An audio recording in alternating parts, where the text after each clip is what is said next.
Hi, welcome to Tamika Story Time. I hope that if you haven't hit that subscription button, please do so now and give me thumbs up. I'm bringing you a story today that is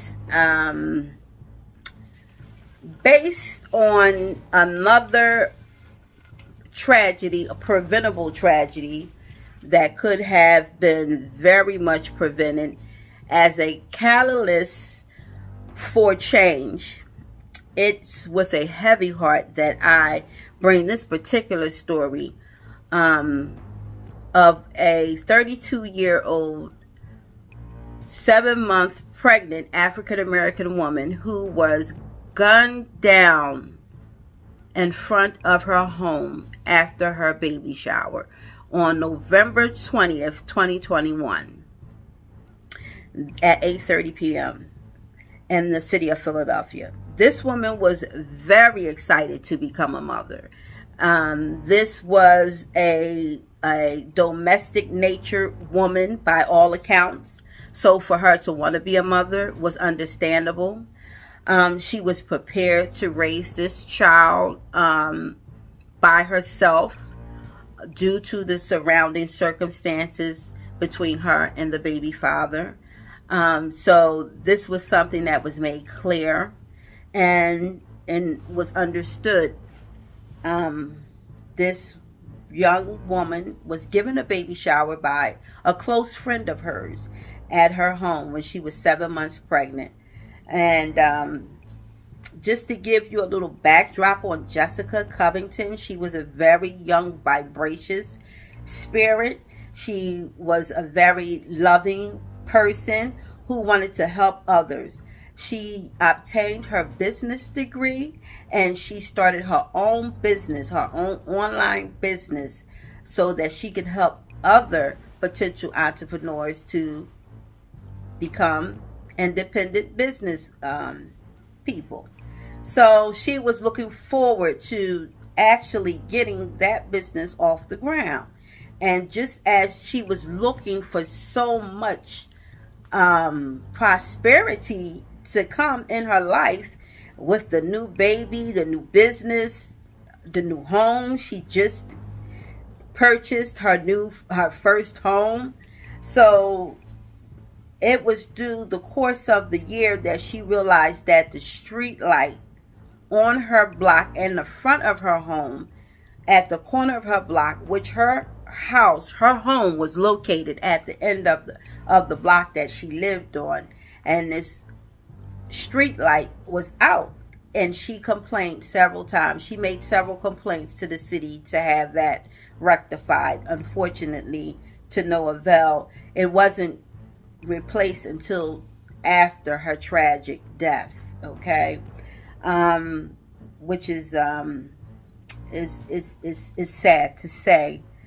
But at that time, not to give any excuses anywhere, but the city of Philadelphia was dealing with a magnitude of homicides, 496 to be exact, and she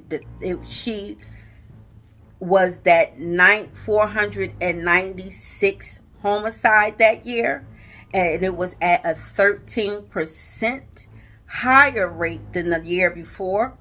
So the city was being very overwhelmed with so many homicides. But this case particularly took everyone by storm when they heard the surrounding circumstances of this young woman's death. It was just so overwhelming that an outpour of justice, if you will, ensued.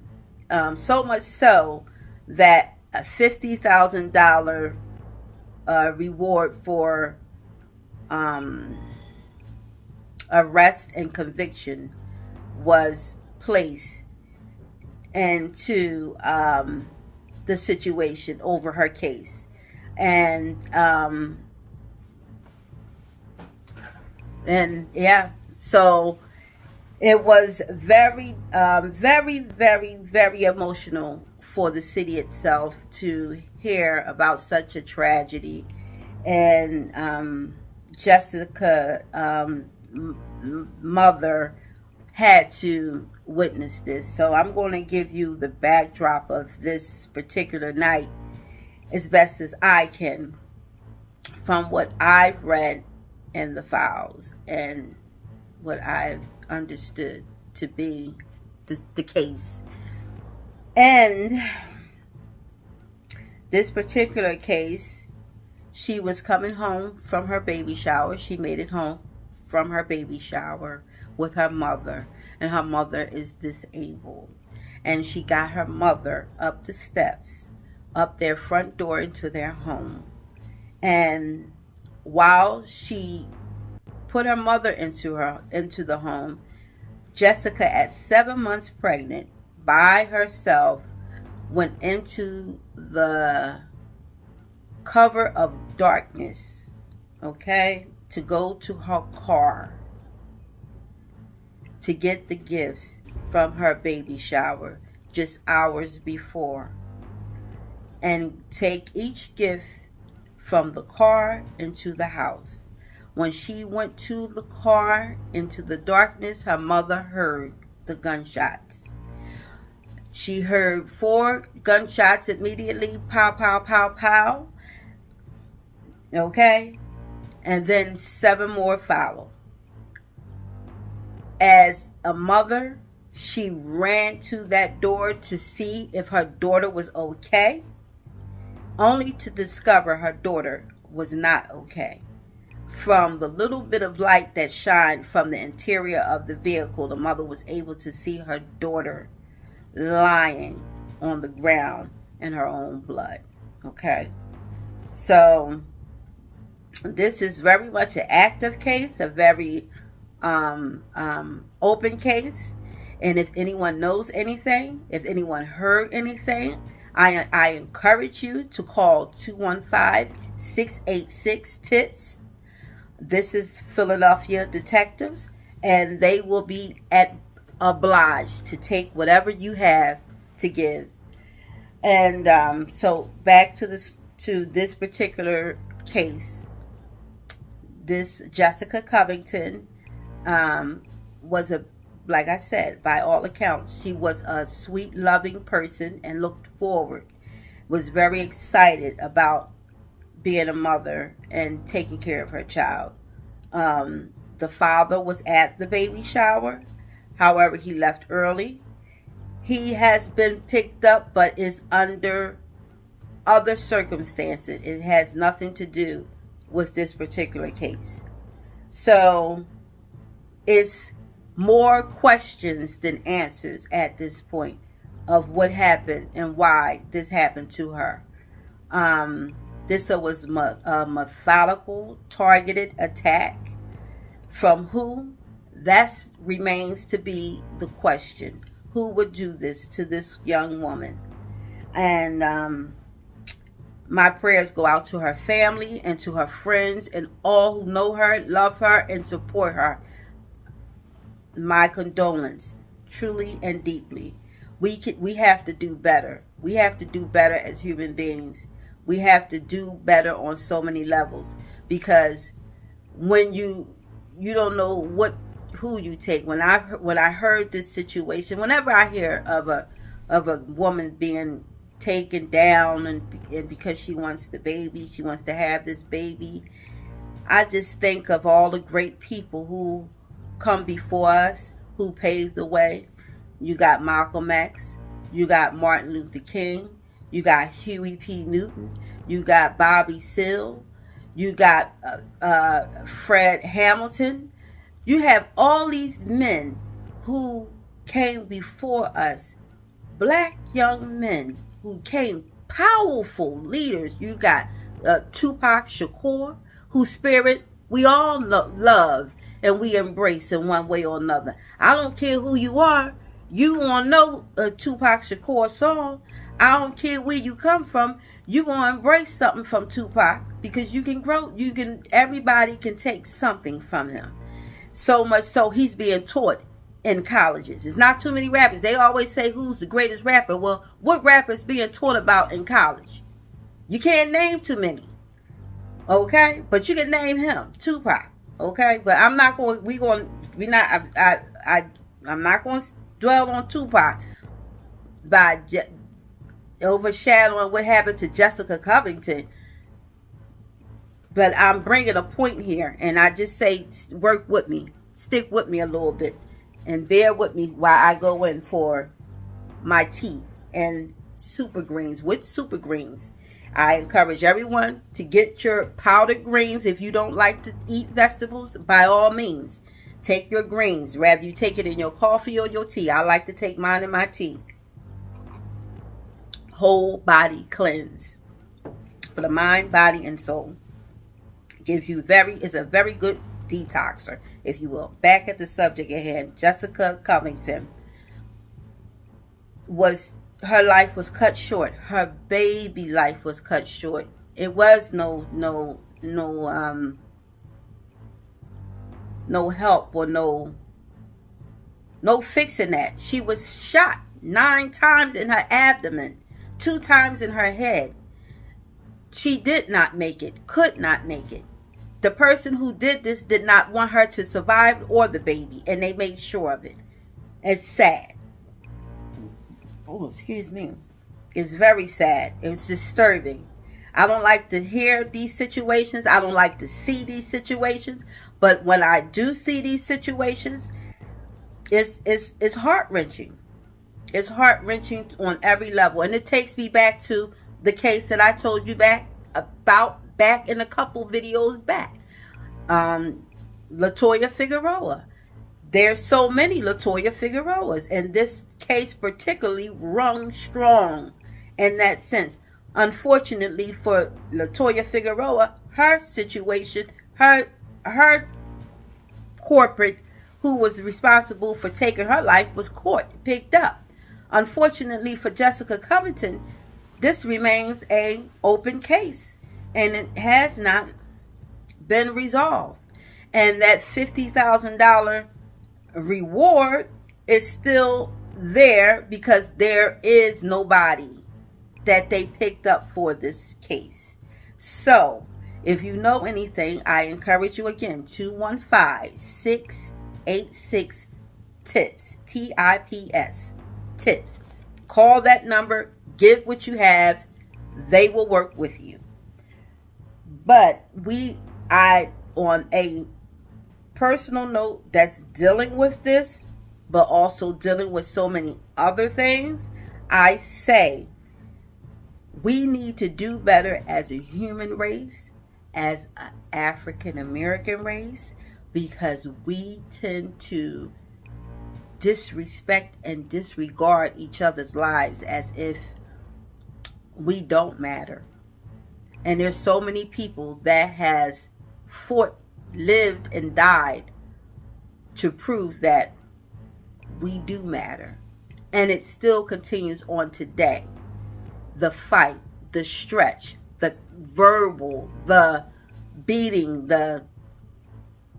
we all need to work together. And that means we as black people need to come together as a human race and honor and respect one another just a little bit more, because at this point we don't even want to be bothered with our own people, our own kind, or we'll treat someone we'll treat a non-black brother or sister or give them an opportunity before we give our own people our opportunities. And I think that's the greatest injustice.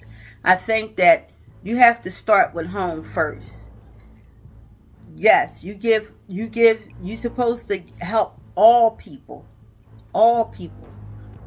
But we as black, we need to tighten up. There's so many of our great leaders who have lost their life and have paved the way for that unity within our own people. It seems like if black people get together, it's a threat. No, it's no threat. It's necessary. It's a necessary thing. This is why you have these young kids killing each other. It's sad. It's the most saddest thing that you can see. And not just killing each other, they killing women, they killing pregnant women, They're killing all, I mean, with no regards. With no regards. Mother, father, sisters, babies. Babies. Wow. Where do you see that go on in any other background? Where? That's just, it's alarming to say the least. But it's happening. I say we need to do better. In order to do better, it takes one individual at a time. If one person, and this is what this is why I share this story time, to be a catalyst for change for us all.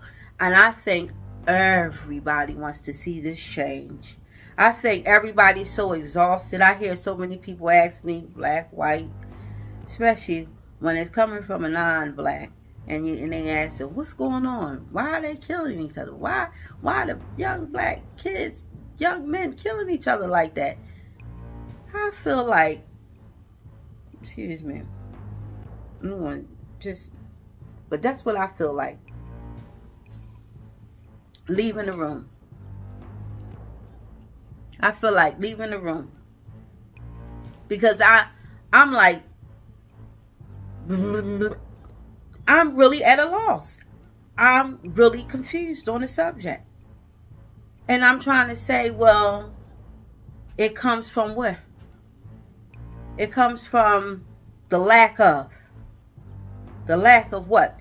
The lack of understanding, the lack of love, self-love, the lack of respect for, I mean, it's just a lack. And then it's the music. The music don't help. It's this music that's promoting all this fake propaganda of, if you ain't a man or you ain't street unless you killed somebody. That propaganda, it's not helping these young kids today. It's destroying them. And it's sad, because what you gonna do is, you cannot listen to a young brother by the name of Dante. And I encourage all little the young brothers, the young youth, to go watch him.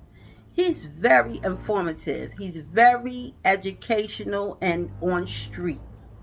And he's so good at what he delivers. I encourage you to go listen to that brother Dante's show. He gives it to you fundamentally the way that it needs to be heard, and the way that you understand. I'm a woman. I can only speak so much. I can only speak so much to the young men, because again, I'm a woman. I don't know what, I kind of get it, because I have brothers and I have nephews, but I don't want me talking to my brothers and my nephews. That's only have very few. There's so many young men out here that needs other men to guide them. They need a man. They need to hear it from a young man that's been through what they've been through.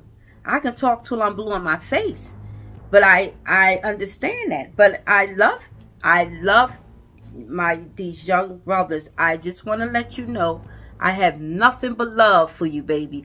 Like my dear friend Heavy D said, I got nothing but love for you, baby. God rest his soul. Nothing but love for you. But you gotta do better. You have to know. Just don't kill the next brother. What are you gaining from that? And y'all hunting each other. Why? Don't hunt each other. That's I mean, go hunt a deer. Go. This is what young Caucasian young men do with their father. And the royals, because everybody wants to be royalty, and the royalty family over in Britain. That's what they do. They go out and they take their children and they go to a particular place and they go and shoot. Dare, what have you, or to the shooting range. To get out that frustration, to get out whatever it is. If it's therapeutic for you to pull the trigger, then go to a shooting range. You could do things, other things. You don't have to kill somebody. What gives you power? This is what gives you power. Now I want you to listen closely, because a lot of people are power driven. They like, I just need that power. Okay, this is what's going to give you power. You know what gives you power? When you have the capability of hurting somebody and you don't. That gives you power. That gives you the most ultimate power, because guess what? Now you dealing in the spiritual realm, and you got the spirit paying attention. And now you got the spirit that's going back you. Because anybody, a little kid can go out and get a gun and pull the trigger. It don't take much manhood to do that. Anybody, a woman, can go and get a gun and pow, pow, pow, shoot. This is what is this going on. You got women, you got men, you got everybody pulling triggers. But where it majority where of the homicides, the homicidal thoughts, the homicidal conduct, the homicidal trigger happy is with our black young males, and it's statistically. Why is that statistically a problem? Because there's fear factor, because they want to shoot somebody before they get shot. This is all I'm trying to understand and convey and speak to the masses about. I'm trying to understand and translate and understand, but also heal in the process. Heal. There has to be a resolution. The city wants resolution. Now, you young brothers, this is the time right now. And if you want to get any pull up and be heard, this is the time right now. I'm telling you right now, this is the time, because the city right now is flipping over. They got programs in place all over trying to draw some help.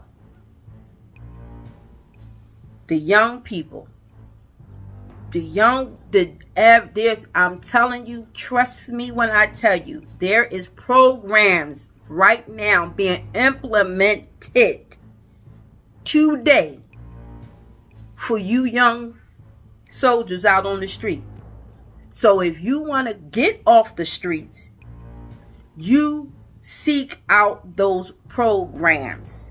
You let them know. Go down to City Hall, let them know, I am a youth.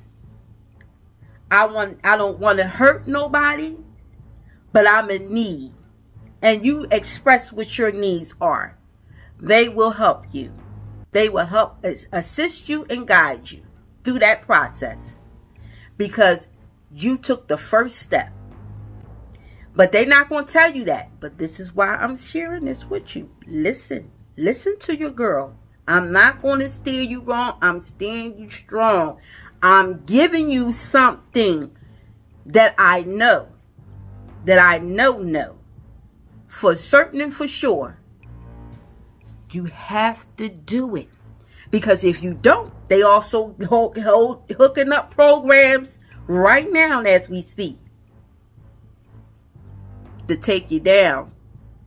And when they take you down, you're going down for a long time. Okay? A long time. So, in order to be able to implement that program to take you down when you picked up for killing somebody, they have to have a program in place to help you before you get there. So just take that as FYI. Meditate on that. Meditate on that. So that you can take that first step to changing your life over and not being a victim or a statistic, because that's one or two, a victim or statistics, and neither one is good. Neither one is good. You come from greatness, you come from royalty. You just, what's that, the song from Kendrick, I got loyalty and royalty in my veins. Yes, you do. Act like it. You most certainly do. You got royalty and loyalty in your veins. Don't forget that. Act like that. Because guess what? This rap, no. This is not. That rap is already set up against you. So I don't mean to dash on people's dreams and hopes, but no, there's other ways. Rapping is not. If you're into selling short and you into compromising, if you know what I mean, then sure, go pursue that. But if you into being your own person, maintaining your own individuality by also being able to provide for yourself and take care of yourself and your family, take that first step. Go down to City Hall and let them know your plight.